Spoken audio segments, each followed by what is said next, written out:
ఈరోజు మనం ఈ వీడియోలో నూతన మతాల ఆవిర్భావము అందులో భాగంగా బౌద్ధ మతం గురించి నేర్చుకుందాము. రైట్, బౌద్ధ మతము. ఈ బౌద్ధ మతము అనేది బుద్ధ అనే పదం నుంచి ఏర్పడింది. బుద్ధ అనగా జ్ఞాని, బుద్ధుడు అనగా జ్ఞాని. ఇది ఒక భాషాపరమైనటువంటి పదమే కానీ ఏ వ్యక్తి యొక్క పేరు కాదు. రైట్, ఎవరికైనా జ్ఞానోదయం కలిగితే వారిని బుద్ధ అని చెప్పేసి పిలవచ్చు. పొరపాటున మీకు జ్ఞానోదయం అయినా మిమ్మల్ని కూడా బుద్ధ అని చెప్పేసి పిలవచ్చు. రైట్, కానీ మనకు చరిత్రలో ఒకే ఒక వ్యక్తికి జ్ఞానోదయం అయింది. అతని పేరే గౌతమ బుద్ధుడు. గౌతమ బుద్ధుడి అసలు పేరు సిద్ధార్థుడు. సిద్ధార్థుడి యొక్క తల్లి మహామాయాదేవి. మాయాదేవి లేదా మహామాయాదేవి. మహా అంటే రైట్, ప్రధానమైన రాణి పేరు ముందు మహా అని చేసి యాడ్ చేస్తారు. రైట్, తండ్రి పేరు వచ్చేసి శుద్ధోదనుడు. ఇతను కపిలవస్తు రాజ్యం యొక్క రాజు. రైట్, శుద్ధోదనుడి యొక్క మొదటి భార్య మహామాయాదేవి. రైట్, అంటే మహా అనే పేరు ముందుందంటే ఖచ్చితంగా రాజుతో పాటు సింహాసనం పైన కూర్చున్న అర్హత ఉన్న మహిళ అని అర్థము. రైట్, మనకి ఈ యొక్క మహామాయాదేవికి ఒకరోజు తను ప్రెగ్నెంట్గా ఉన్నప్పుడు ఒక కళ వచ్చిందంట. ఆ కళలో తెల్ల ఏనుగు ఒక తామర పువ్వును తీసుకొని తన గర్భంలోకి పోతున్నట్టుగా కళ వచ్చింది. రైట్, ఆ కళకి భయపడి తను ఆ యొక్క కళని తన భర్తకు చెప్పడం జరిగింది. ఆ భర్త శుద్ధోదన మహారాజు పండితులను పిలిపించే అనేక గ్రంథాలను అనలైజ్ చేసి దాని యొక్క అర్థం చెప్పమన్నాడు. సో ఆ యొక్క పండితులు అనేక గ్రంథాలు అనలైజ్ చేసి ఫైనల్గా ఏం చెప్పారంటే, నీకు ఒక కొడుకు పుట్టబోతా ఉన్నాడు, ప్రపంచం గర్వించదగ్గ చక్రవర్తి కాబోతా ఉన్నాడు అతను అని చెప్పేసరికి అతని ఆనందానికి అవధులు లేవన్నమాట. కానీ ఇంకొక వ్యక్తి ఏమన్నంటే ఇతను సన్యాసి కూడా అయ్యే అవకాశం ఉంది అని చెప్పేసరికి అతని ఆశలంతా కూడా అడియాశలు అయినట్టుగా అయిపోయినాయి. అతను భయపడ్డాడు. రాజు అయితే ప్రాబ్లం లేదు, ఇతని యొక్క రాజ్యం గొప్పగా విస్తరిస్తుంది, ప్రపంచం గర్వించదగ్గ చక్రవర్తి అంటే అందరూ పొగుడుతారు. మరి సన్యాసి అయితే ఎవరు పట్టించుకుంటారు, మరి తన తర్వాత రాజ్యం ఎవరు పరిపాలించాలనే ఒక బాధ అనేది అతనికి ఏర్పడింది. సో ఆ సన్యాసులని అడిగాడనమాట, ఆ పండితులను అడిగాడనమాట, అయ్యా మరి ఏం చేసి ఇతను సన్యాసిగాడు, ఏం చేసి రాజు అవుతాడు అంటే బాధ దుఃఖం అనేది తెలియకుండా పెంచమన్నారు. సో బాధ దుఃఖం తెలియకుండా పెంచడము జరిగితేనే అతడు సన్యాసి కాడు అన్నారు. వైశాఖ శుద్ధ పౌర్ణమి రోజున మహామాయాదేవి రావి చెట్టు కింద లుంబినిలో రైట్ సిద్ధార్థునకు జన్మనివ్వడం జరిగింది. ఈ లుంబినికే మరి ఒక పేరు రుమ్మిండై. రైట్, నేపాల్లో ఉందండి, ఇది నేపాల్లో ఉంది. రైట్, ఏ రోజున జన్మించాడు? వైశాఖ శుద్ధ పౌర్ణమి.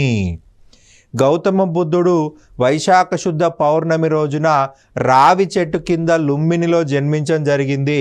ఆ లుంబిన్నే మనం రుమ్మిండే అని చెప్పేసి అంటున్నాము. అయితే ఇతను జన్మించిన వారానికే మహామాయాదేవి మరణించింది. సో తన పినతల్లి ప్రజాపతి గౌతమి అతన్ని పెంచి పెద్ద చేసింది. రైట్, యుక్త వయసు రాగానే గౌతముడికి పెళ్లి చేశారు. సిద్ధార్థ గౌతముడికి పెళ్లి చేశారు. మనకి సిద్ధార్థ గౌతముడి యొక్క భార్య పేరు యశోధర. యాక్చువల్గా తన అసలు పేరేంటి? సిద్ధార్థుడు. తన పినతల్లి ప్రజాపతి గౌతమి తనని పెంచినందుకు గాను ఆమె పేరు మీద ఆమె గౌరవార్థము తన పేరు ముందు గౌతమ అని పెట్టుకున్నాడు. గౌతమ సిద్ధార్థుడు లేదా గౌతమ బుద్ధుడు తన పినతల్లి పేరుని తన పేరు ముందు చేర్చుకున్నాడు గౌతమ అని చెప్పేసి. రైట్, గౌతమ అంటే చీకట్లను తొలగించే వ్యక్తి అని అర్థము, చీకటిని అజ్ఞానాన్ని తొలగించే వ్యక్తి అని అర్థము. రైట్, గౌతమ బుద్ధుడి యొక్క కుమారుడు రాహులుడు. రైట్, యశోధర అలాగే గౌతమ సిద్ధార్థుడి యొక్క కొడుకు రాహులుడు. గౌతమ బుద్ధుడికి ఇష్టమైనటువంటి గుర్రం పేరు కంటక. రైట్, గౌతమ బుద్ధుడికి రథసారథి చెన్నుడు. రైట్, సిద్ధార్థుడు ఎక్కడికి కూడా బయటికి పంపించబడేవాడు కాదు. శుద్ధోదన మహారాజు ఎప్పుడూ కూడా బయటికి పంపించేవాడు కాదు. ఎందుకంటే అతనికి బాధ దుఃఖం తెలియకుండా పెంచమని పండితులు సలహా ఇచ్చారు. ఒకవేళ కనుక అతను బాధ దుఃఖ సంఘటనలు చూసినట్లయితే ఖచ్చితంగా సన్యాసిగా మారుతాడు. సో అని చెప్పేసి ఇతన్ని ఎక్కడికి పంపించేవాళ్ళు కాదు. కానీ ఒకరోజు రాజు లేని సందర్భంలో చనుడితో పాటు సిద్ధార్థుడు అంతఃపురం నుంచి బయటికి వెళ్ళడం జరిగింది. 4 సంఘటనలు చూడడం జరిగిందండి. మొదట ఒక వృద్ధుణ్ణి చూడడం జరిగింది. అయితే చెన్నాని అడిగాడు, ఏంటి అతను అలా ఉన్నాడు, రైట్, అంటే అతను వృద్ధాప్యంలో ఉన్నాడు, రైట్. ప్రతి ఒక్క వ్యక్తి కూడా చిన్నపిల్లవానిగా పుట్టి పెరిగి పెద్ద అయిపోయి జీవనం కొనసాగించి రైట్ ముసలితనంకి వస్తారు అని చెప్పేసి అన్నా. అంటే నువ్వు కూడా ముసలివాడు అవుతావు అంటే అవుతానేమో, రైట్. నేను కూడా ముసలివాడిని అవుతానంటే అవుతావు. సో అంటే ప్రతి ఒక్కరు ముసలి వాళ్ళు అవుతారు అన్నారు. సో ఈ ముసలితనం ఏంటో ఆలోచించి కొద్ది దూరం పోయారు. ఒక వ్యాధిగ్రస్తుడు చూశారు, కుష్టు వ్యాధిగ్రస్తుని చూశారు, రైట్. అయితే ఏంది ఇతను ఇలా ఉన్నాడు, ఇతనికి ఏమైనా సమస్య అంటే అతనికి చెప్పాడనమాట చెన్నుడు, రైట్. అతనికి వ్యాధి వచ్చింది, అందుకే ఈ యొక్క బాధలో ఉన్నాడు అన్నాడు. సో ఇంకొద్ది దూరం పోయిన తర్వాత ఒక శవయాత్ర చూశారు, ఒక మృతదేహాన్ని చూశారు, ఒక శవయాత్ర చూడడం జరిగింది. మళ్ళొకసారి అడిగాడనమాట. శవయాత్రని చూసిన తర్వాత సిద్ధార్థుడు అడిగాడనమాట, రైట్. శవయాత్ర యొక్క మృతదేహం చూశాడు, రైట్. ఏందైనా పడుకుని ఉన్నాడు, 4 మోస్తున్నారు, రైట్ అని దాని గురించి అడిగితే అతను చనిపోయాడు. సో అతని మృతదేహాన్ని సమాధి చేయడానికి వెళ్తున్నారు అని చెప్పేసి అడిగాడు, రైట్. అంటే చనిపోయాడు అంటే ఆత్మ వెళ్ళిపోయింది అన్నాడు. అంటే నేను కూడా చనిపోతాను అంటే చనిపోతావేమో, నువ్వు కూడా చనిపోతావు అంటే చనిపోతానేమో, అందరూ చనిపోవాల్సింది ఎవరు ఉండరు ఇక్కడ అని చెప్పేసి చెప్పాడు, రైట్. మరణం గురించి ఆలోచిస్తూ ఇంకొద్ది దూరం పోయారు. ఒక సన్యాసిని చూడడం జరిగింది, రైట్. అతను చాలా సంతోషంగా ఉన్నాడు. అయితే ఇక్కడ ఆశ్చర్యకరం వేసింది, మొదటి 3 సంఘటనల్లో వాళ్ళ దగ్గర మంచి బట్టలు ఉన్నాయి, ఆభరణాలు ఉన్నాయి, కానీ సంతోషం లేదు. ఇక చివరి సంఘటనల దగ్గర బట్టలు సరిగా లేవు, చెప్పులు లేవు, అండర్ గార్మెంట్ వేసుకున్నాడు, అప్పర్ గార్మెంట్ లేదు, గుండు చేసుకున్నాడు, మీసాలు గడ్డలు తీసేశాడు, ప్రశాంతంగా ఉన్నాడు. సో మళ్ళీ ఇతని గురించి అడిగితే చెన్నుడు చెప్పాడనమాట, అతను అన్ని బంధాలు తెంచుకున్నాడు, ఎటువంటి బంధాలు లేవు, భార్య లేదు, పిల్లలు లేరు, అందుకే ప్రశాంతంగా ఉన్నాడు అని చెప్పేసి చెప్పడం జరిగింది. సో నేను ఇప్పుడు ఇక్కడ ఈ 4 సంఘటనల గురించి ఆలోచిస్తూ చెన్నుడు అలాగే సిద్ధార్థుడు ఇద్దరు కూడా ఇంటికి వెళ్ళిపోవడం జరిగింది, రైట్. ఆ రోజు రాత్రి, రైట్, ఇంటి నుంచి బయటికి వెళ్ళిపోవడం జరిగింది. సిద్ధార్థుడు 29 సంవత్సరాల వయసులో రాజ్యాన్ని, కుటుంబాన్ని వదిలి వెళ్ళిపోవడం జరిగింది. దీన్నే మనం ఏమంటామంటే మహాభినిష్క్రమణ అని చెప్పేసి చెప్తాము. మహాభినిష్క్రమణ గ్రేట్ డిపార్చర్, ఇంటి నుంచి వెళ్ళిపోవడము, మహాభినిష్క్రమణ, రైట్. 6 సంవత్సరాల పాటు ఒక ప్రాంతం నుంచి మరొక ప్రాంతానికి వెళ్తూ, రైట్, సత్యాన్వేషణ చేశాడనమాట. బాధ నుంచి దుఃఖం నుంచి ఎలా బయటపడాలో నేర్చుకునే ప్రయత్నం చేశాడు. ఈ 6 సంవత్సరాలు కూడా బాధ దుఃఖము. ఇతను అలారకలామ ఉద్రక రామపుత్ర అనేటువంటి గురువుల దగ్గర వేద విద్య నేర్చుకున్నాడు. వేదాలు, ఉపనిషత్తులు, సాంఖ్యక జ్ఞానము నేర్చుకున్నాడు, కానీ సంతోషం లేదు. ఎందుకంటే వేదాలు, ఉపనిషత్తులు చాలా చక్కగా రాయబడ్డాయి, కానీ నిజ జీవితానికి అప్లై కావు, నిజ జీవితంలో పని చేయవు. మనకి చనిపోయిన తర్వాత స్వర్గం ఉంటే ఎందుకు, చనిపోయిన తర్వాత నరకం ఉంటే ఎందుకు? నిజ జీవితంలో బాధ నుంచి ఎలా బయటపడాలో ఈ వేదాలు చెప్పట్లేవు అని చెప్పేసి వీళ్ళను కూడా వదిలేసి వెళ్ళిపోయాడు, రైట్. రాజయోగా ప్రాక్టీస్ చేశాడు, సిద్ధయోగా ప్రాక్టీస్ చేశాడు, హఠయోగా ప్రాక్టీస్ చేశాడు, అనేక రకాల గురువుల్ని కలిశాడు, కానీ సంతోషం లేదు, రైట్. మనకి ఇప్పుడు నిజ జీవితంలో బాధ దుఃఖం నుంచి ఎలా బయటపడాలో అతనికి అర్థం కాలేదు, రైట్. 35 సంవత్సరాల వయసులో బీహార్లోని గయా అనే ప్రాంతంకు వెళ్ళాడు. గయా, దీన్నే మనం ఉరువేల అంటున్నాము. యాక్చువల్గా అసలు పేరు ఉరువేల. బుద్ధుడికి జ్ఞానోదయం అయిన తర్వాత దాన్ని గయగా పిలువబడింది, రైట్. ఈ ప్రాంతంలో పూర్తిగా ఆహారం తీసుకోవడము ఆపేశాడు. ఎందుకంటే ఇంటి నుంచి వచ్చి 6 సంవత్సరాలు అయిపోయింది. ప్రజల బాధకి దుఃఖానికి ఒక సొల్యూషన్ కనిపెట్టలేకపోయిన బాధతోటి ఆహారం తీసుకోవడం ఆపేశాడు. అయితే ఆల్మోస్ట్ చనిపోయే పరిస్థితి. రైట్. బక్కచిక్కిపోయాడనమాట. సుజాత అనే గ్రామీణ మహిళ సిద్ధార్థుణ్ణి చూసి ఒక వనదేవత అనుకుంది. వనదేవత అనుకుని నైవేద్యం పెట్టేసి దండం పెట్టుకుని వెళ్ళిపోయింది. ఎందుకో సిద్ధార్థుడికి నచ్చింది, తినేశాడు. అదే ప్లేస్లో 48 రోజుల పాటు కూర్చున్నాడండి. 48 రోజుల పాటు కూర్చొని తపస్సు చేయడం జరిగింది. 49వ రోజు అతనికి జ్ఞానోదయం కలిగింది. రైట్. ఈ సిద్ధార్థుడు ఎక్కడ కూర్చున్నాడయ్యా అంటే నిరంజన నది. రైట్. ఆ గయలో ఉన్నటువంటి నది పేరేంది? నిరంజన నది అని గుర్తుపెట్టుకోవాల్సి ఉంటుంది. గయలో ఉన్న నది నిరంజన నది, దానికే పాల్గుణ నది అని కూడా ఉంది.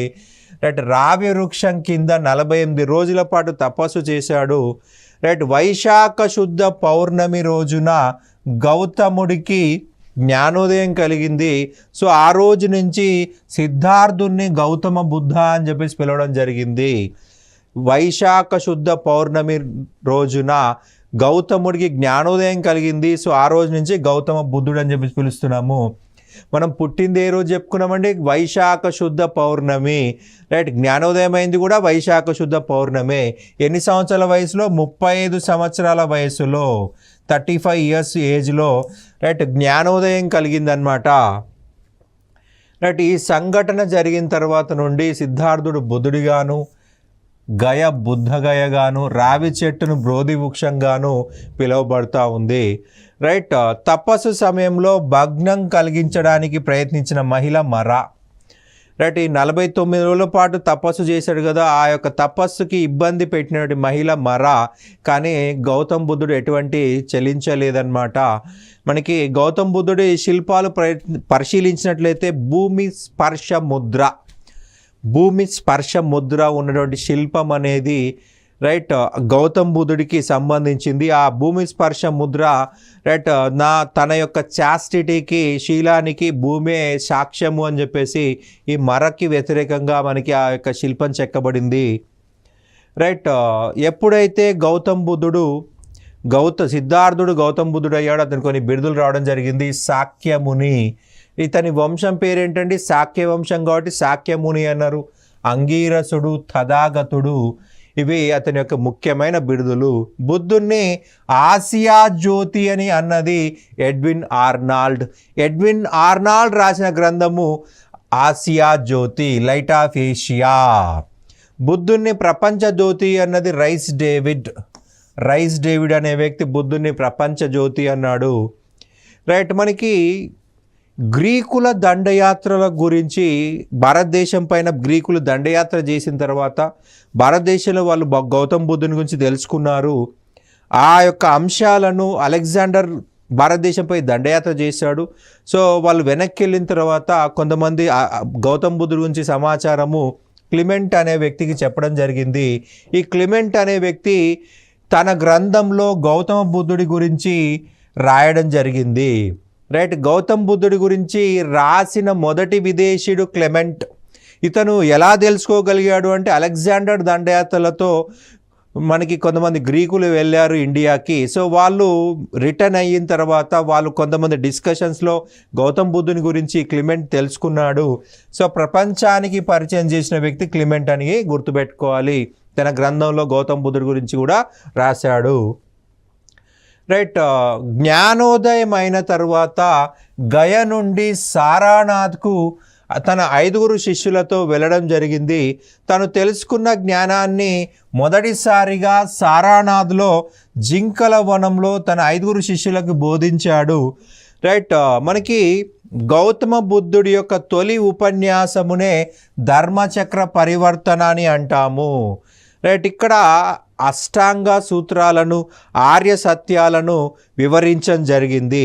తన 5 శిష్యులకి తన తొలి ఉపన్యాసం ఎక్కడ చేశాడండి? సారానాథ్లో చేశాడు. సారానాథ్ ఎక్కడుంది? ఉత్తరప్రదేశ్ అని గుర్తుపెట్టుకోవాలి. సారానాథ్ ఉత్తరప్రదేశ్. గయ బీహార్. గయ అనేది బీహార్ అండి. గయ బీహార్. బీహార్ నుండి ఉత్తరప్రదేశ్ మనకి సారానాథ్ ఉత్తరప్రదేశ్ సరిహద్దు ప్రాంతమే అన్నమాట, బీహార్ సరిహద్దు ప్రాంతమే. రైట్, ఇక్కడ 5 స్టూడెంట్స్ అని చెప్పేసి చెప్తున్నాము. రైట్, వాళ్ళ పేర్లు చూసినట్లయితే అసాగి, బాదియా, కొండన, వాపా, మహానామా. ఈ 5 స్టూడెంట్స్కి తను తెలుసుకున్న జ్ఞానాన్ని ఇవ్వడం జరిగింది. సో మనకి గౌతమ బుద్ధుడి యొక్క బోధనలు మొదట ఎక్కడ చేశాడు? సారానాథ్లో చేయడం జరిగింది. గౌతమ బుద్ధుడి బోధనలు మొదట ప్రారంభమైంది సారానాథ్లో. అతని బోధన వల్లనే బౌద్ధ మతం అభివృద్ధి చెందింది. కాబట్టి బౌద్ధ మతమునకు పుట్టినిల్లు అంటే సారానాథ్ అని మనం గుర్తుపెట్టుకోవాలి. సారానాథ్ అని చెప్పేసి గుర్తుపెట్టుకోవాలి. బుద్ధుడి బోధన వల్లనే బౌద్ధ మతం అభివృద్ధి చెందింది. సో మరి మొదట బోధన ఎక్కడ చేశాడు? సారానాథ్లో చేశాడు. కాబట్టి బౌద్ధ మతానికి పుట్టినిల్లు, ఇది మోస్ట్ ఇంపార్టెంట్, రిపీటెడ్గా అడుగుతారు, మనం కూడా కన్ఫ్యూజ్ అయ్యే అవకాశం ఉంటుంది. గౌతమ బుద్ధుడు పుట్టిన ప్రాంతము అంటే లుంబిని. గౌతమ బుద్ధుడు పుట్టిన ప్రాంతం లుంబిని. బౌద్ధ మతం పుట్టిన ప్రాంతం సారానాథ్. సో మనకి ఎగ్జామ్లో చాలామంది చేసే మిస్టేక్ ఏంటంటే బౌద్ధ మతానికి పుట్టినిల్లు అంటే సారానాథ్ కాకుండా లుంబిని ఆన్సర్ పెట్టేసి వస్తారు. రైట్, లుంబిని ఆన్సర్ పెట్టేసి వస్తారు. లుంబిని కాదు, సారానాథ్ అనేది గుర్తుపెట్టుకోవాల్సి ఉంటుంది. రైట్, సారానాథ్. ఎందుకు సారానాథ్ అంటే మొదట స్పీచ్ ఎక్కడ ఇచ్చాడు? మనకి సారానాథ్లో ఇచ్చాడు. రైట్, సారానాథ్లో మొదటిసారి బౌద్ధ మతానికి సంబంధించి బోధనలు చేశాడు. మనకి అడిగిన క్వశ్చన్ కేర్ఫుల్గా అర్థం చేసుకోలేకపోతే మనం సగం ఓడిపోయినట్లు. రైట్, మనకి లుంబినిలో గౌతమ బుద్ధుడు జన్మించాడు. రైట్, లుంబినిలో గౌతమ బుద్ధుడు జన్మించాడు.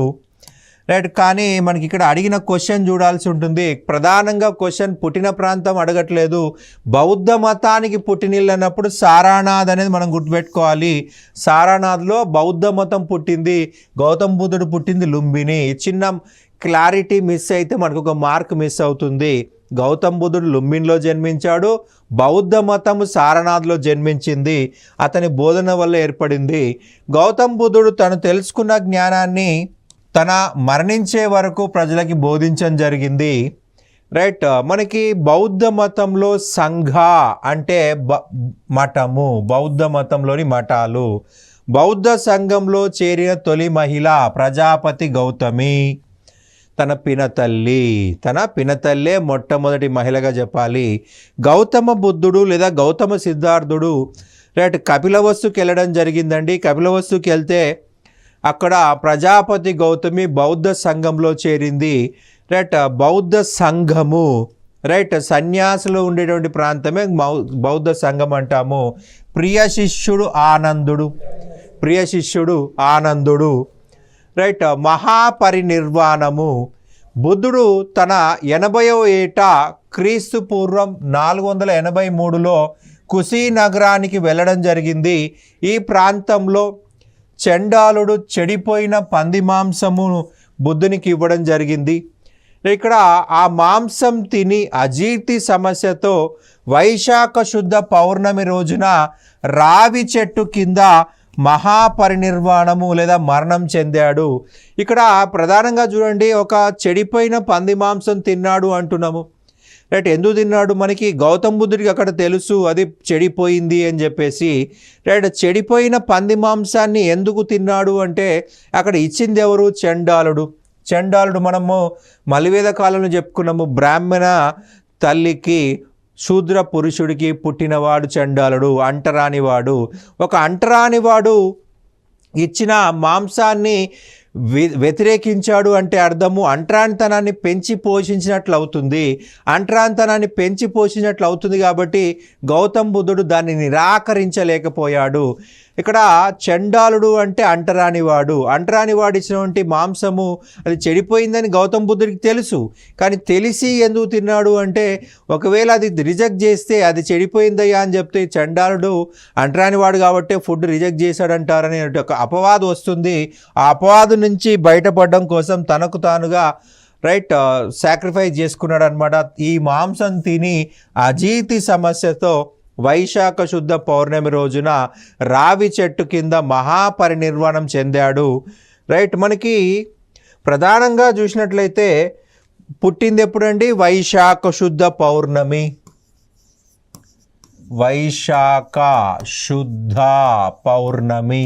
ఎక్కడ పుట్టాడు? వైశాఖ శుద్ధ పౌర్ణమిలో లుంబినిలో పుట్టాడు. రైట్. జ్ఞానోదయం ఎప్పుడైంది? జ్ఞానోదయం గయలో అయింది. జ్ఞానోదయం వైశాఖ శుద్ధ పౌర్ణమి. మరణించింది కుశీనగరంలో. రైట్. అది కూడా వైశాఖ శుద్ధ పౌర్ణమి. రైట్. మనకి సంవత్సరాలు మారినాయి కానీ నెల ఒకటే, డేట్ ఒకటే. రైట్. మనకి వైశాఖ శుద్ధ పౌర్ణమి 3 ఒకటే కాబట్టి ఈ రోజున మనకి బుద్ధ పూర్ణిమ డేగా చేసుకుంటాము. బుద్ధ పూర్ణిమ డేగా సెలబ్రేట్ చేస్తారు. త్రిపీఠకాలు, బౌద్ధ మతంలోని పవిత్ర గ్రంథాలే త్రిపీఠకాలు. సుత్తా పీఠికను ఆనందుడు రాశాడు. ఆనందుడు ప్రియ శిష్యుడు అని చెప్పుకున్నాము. ఇందులో బుద్ధుని యొక్క బోధనలు ఉన్నాయి. సుత్తా పీఠికలో బుద్ధుడి బోధనలు ఉన్నాయి. పీఠికలలో మనకి పెద్దది 3 అంటే 3 పీఠకాలు, జ్ఞానం యొక్క భాండాగారాలు. 3 ధాన్యం పీఠక జ్ఞానము యొక్క భాండాగారాలు. 2 త్రిపీఠకాలు. దీనిలో అధ్యాయాలను నికయా అని అంటారు. పీఠకాలు మనకి సుత్తా పీఠిక వరకే నికయా అనేది గుర్తుపెట్టుకోవాలి. మనకి 5 ఉన్నాయండి. 5 చాప్టర్లుగా డివైడ్ చేశారు. దిగ నికయలో బుద్ధుని బోధనలు ఉన్నాయి. మజ్జిమ నికయ, కుద్ధక నికయ, సంయుక్త నికయ, అంగుత్తర నికయ. రైట్. ఈ 5 మనకి నికయలుగా చెప్పబడుతుంది. బుద్ధుని బోధనలు దిగ నికయ. రైట్. మజ్జిమ నికయ, కుద్ధక నికయ, సంయుక్త నికయ, అంగుత్తర నికయ. రైట్. జాతక కథల గురించి కుద్ధక నికయలో ఉంది. రైట్. మనకి జాతక కథలు బుద్ధుని జీవితం సంబంధించి గత జన్మలు, భవిష్యత్ జన్మల సంబంధించిన సమాచారం మనకి జాతక కథల్లో రాయబడి ఉంది. అండ్ అంగుత్తర నికయలో మనకు 16 జనపదాలు, క్రీస్తు పూర్వం 6వ శతాబ్ద కాలంలో ఏర్పడినటువంటి 16 గొప్ప రాజ్యాల గురించి ఇందులో రాయబడి ఉంది. ఇక నెక్స్ట్ చూసినట్లయితే వినయా పీఠిక. ఇది రాసింది ఉపాలి. రైట్. క్రమశిక్షణ నియమావళి. మనకు బౌద్ధ సన్యాసినులు ఎటువంటి జీవనం గడపాలి, ఎటువంటి జీవనం గడపకూడదు, పొద్దున్నే ఎప్పుడు లేవాలి, ఎప్పుడు మెడిటేషన్ చేయాలి, ఎప్పుడులోపు బ్రేక్ఫాస్ట్ చేయాలి, ఎప్పుడులోపు లంచ్ చేయాలి, ఏ టైంలో ఉపవాసం చేయాలి, రైట్, చైత్యంలో ఎప్పుడు ఉండాలి, విహారంలో ఎప్పుడు, ఇవన్నీ కూడా మనకి క్రమశిక్షణ నియమావళి అనేది ఉంది. బౌద్ధ భిక్షువులు, సన్యాసులు యొక్క ప్రవర్తన నియమావళి, మార్గదర్శక సూత్రాలు ఈ వినయా పీఠికలో ఉన్నాయి. ఈ ఉపాలి వచ్చేసి ఒక మంగలి, బార్బర్, క్షురకుడు, మంగలి అన్నమాట. రైట్. అభిధమ్మ పీఠిక. రైట్. మొగలిపుత్త తిస్స రాయడం జరిగింది. అశోకుడి కాలంలో బౌద్ధ తత్వం గురించి వివరిస్తూ మనకి ఈ యొక్క మొగలిపుత్త తిస్స అభిధమ్మ పీఠిక రాశాడు. బౌద్ధ మతంలో స్తూపాలు అనేవి అత్యంత ముఖ్యమైనది. స్తూపము అంటే మట్టి దిబ్బ. మన ఈ యొక్క పిక్చర్లో చూడొచ్చండి. సాంచీ స్తూపం మనకి పిక్చర్లో కనిపిస్తూ ఉంది. రైట్. సాంచీ స్తూపము. ఓకే. ఇక్కడ మనకి దీన్నే అండా అని చెప్పేసి చెప్తాము. అండా విశ్వానికి సింబల్ ఇది అండా. దీన్ని హార్మిక అని చెప్పేసి అంటాము. ఇది ఛత్ర. ఓకే. 4 దిక్కుల 4 ఎంట్రన్స్లు కట్టారండి. తోరణాలు మనకి ఇక్కడ చాలా డెకరేటివ్ వేలో కన్స్ట్రక్ట్ చేశారు. 4 దిక్కుల 4 తోరణాలు ఇక్కడ కనిపిస్తాయి. రైట్. చుట్టూ కూడా ప్రదక్షిణాపదం మనకి కనిపిస్తుంది. రైట్. గౌతమ బుద్ధుడి అవశేషాలపై నిర్మాణాలే రైట్ మనకి స్తూపం అని అంటాము. గౌతమ బుద్ధుడి అవశేషాలపై నిర్మించిన నిర్మాణాలు, ఒక వేదికపై నిర్మించిన అర్ధ గోళాకార నిర్మాణమే స్తూపము. మనకి దేవాలయంలోకి లోపల పోయినట్టుగా ఈ స్తూపంలోకి పోవడం ఉండదు. కంప్లీట్గా మూయబడి ఉంటుంది. ఇది దేవాలయం కాదు, మనకి జస్ట్ సింబల్స్ అన్నమాట. రైట్. ఇందులో పోవడానికి కుదరదు. స్తూపం అనేది బుద్ధుడికి చిహ్నము. పూర్తిగా కవర్ చేయబడి ఉంటుంది. ఇటుకలతో కట్టబడింది. స్తూప స్తంభం అనేది భూమిని స్వర్గాన్ని కలిపే వారధి. స్తూప గుమ్మటం అనేది విశ్వానికి ప్రతీక. మనకు అండ అని చెప్పుకున్నాం కదండి, ఆ అండానే మనము విశ్వానికి ప్రతీక అని చెప్పేసి చెప్తున్నాము, అండ. సో ఈ యొక్క దాన్నే మనము గుమ్మటము అన్నాం లేదా అండ అంటున్నాము. ఇదే విశ్వానికి సింబల్ అన్నమాట. మనకి స్తూపాన్ని 3 రకాలుగా వర్గీకరించవచ్చు. ధాతు గర్భిత స్తూపము బుద్ధుడి యొక్క ప్రధాన అవశేషాలపై నిర్మించింది. బుద్ధుడి ధాతువులుంటే ధాతు గర్భిత స్తూపం అని చెప్పేసి అంటాము. పారిభోజక బౌద్ధ గ్రంథాలపై నిర్మించినట్లయితే పారిభోజక. ఉద్దేశిక ఒక ఉద్దేశంతో నిర్మించబడిన స్తూపము, ఒక పర్పస్తో నిర్మించబడిన స్తూపము. స్తూపం లోపల బుద్ధుడి అస్థికలు కానీ బౌద్ధ గ్రంథాలు కానీ ఉండవు. ఒక ఉద్దేశంతో, ఫర్ ఎగ్జాంపుల్ నాకు సో జరిగితే నేను ఒక స్తూపం కట్టిస్తాను అని చెప్పేసి ఆ కాలంలో కోరుకునేవాళ్ళు. ఇప్పుడు ప్రజెంట్ ఎలాగైతే కొంతమంది కోరికలు కోరుకుంటారు, సో అయితే నేను సో ఇస్తాను, నిలువు దోపిడీ ఇస్తాను, అది ఇస్తాను, ఇది ఇస్తాను. అలాగా బౌద్ధ మతంలో కూడా ఉంది. రైట్, నాకు సో నేను ఈ యొక్క లక్ష్యాన్ని చేరుకున్నట్లయితే నేను నీకు స్తూపం కట్టిస్తాను. సో అటువంటప్పుడు ఇందులో ఎటువంటి బుక్స్ కానీ అలాగే గౌతమ్ బుద్ధుడి ధాతువులు కానీ ఉండవన్నమాట. ఒక ఉద్దేశంతో నిర్మించబడింది ఉద్దేశిక స్తూపము. ఇట్లా 3 ఉంటాయి మనకి. రైట్, అశోకుడి కాలంలో విదిశలో సాంచీ స్తూపం నిర్మించబడింది. సాంచీ స్తూపం విదిశ మనకి దగ్గరగా ఉంటుంది. విదిశ అంటే మనకి ప్రజెంట్ మనకి బేసానగరే విదిశ అని చెప్పేసి అంటాము. సాంచీ దాదాపు ఒక 20-30 కిలోమీటర్ డిస్టెన్స్లో మనకు కనిపిస్తుంది. రైట్, తక్షశిలలో ధర్మార్థిక స్తూపము మరియు ధాన్యాకటకంలో అమరావతి స్తూపము అశోకుడే కట్టాడు. రైట్, తక్షశిల ప్రస్తుతం పాకిస్తాన్కి వెళ్ళిపోయింది, కానీ ఆ కాలంలో భారతదేశమే. భారతదేశంలో అతి పురాతనమైన స్తూపము పిప్రవాహ. ప్రజెంట్ ఇది ఉత్తరప్రదేశ్ రాష్ట్రంలో ఉందండి. భారతదేశంలో అతి పురాతన స్తూపం అంటే పిప్రవాహ, ఉత్తరప్రదేశ్. అండ్ తెలంగాణలో అతి పురాతనమైన స్తూపం చూసినట్లయితే నేలకొండపల్లి స్తూపము. దీన్నే విరాటరాజ గద్దె అని పిలుస్తాము.